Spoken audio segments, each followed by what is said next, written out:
Indian premier লিগের প্রথম পর্বের শেষ ম্যাচে ঘটে গেছে এক বিতর্কিত ঘটনা। দিগ্বেশ রাঠি মানকাড আউট করতে চেয়েছিলেন প্রতিপক্ষ জিতেশ শর্মাকে। তার আবেদনের প্রেক্ষিতে নট আউট সিদ্ধান্ত জানান টিভি আম্পায়ার, কিন্তু সেখানেই বরং তিনি করে ফেলেছেন মস্ত বড় ভুল।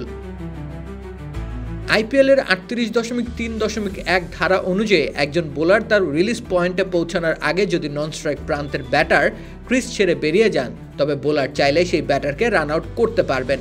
এক্ষেত্রে ব্যাটার স্টাম্প ভাঙার সময় পপিং ক্রিজের বাইরে থাকলে তিনি আউট বলে বিবেচিত হবেন। কিন্তু জিতেশ পপিং ক্রিজের বাইরে থাকার পরও আম্পায়ার দিয়েছিলেন নট আউট সিদ্ধান্ত, যদিও ততক্ষণে সেই ভুলের উপর একটা প্রলেপ লেপে দিয়েছিলেন ঋষভ পান্ত। তার উদার মানসিকতা তিনি যতক্ষণে প্রকাশ করেছেন ততক্ষণে আউটের আবেদন পর্যালোচনা করা শেষ। তবুও সকলের নজরে ঋষভ হয়ে উঠেছেন উদারতার প্রতীক। ম্যাজিক হার্বাল টুথপেস্ট দূর করে দুর্গন্ধ সৃষ্টিকারী দাঁতের সমস্যা। দেখাও তোমার ম্যাজিক।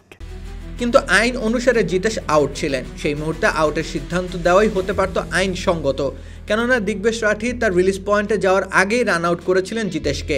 17তম ওভারের ষষ্ঠ বলটা একটু ভালোভাবে পর্যবেক্ষণ করলেই বিষয়টি হবে আরও পরিষ্কার।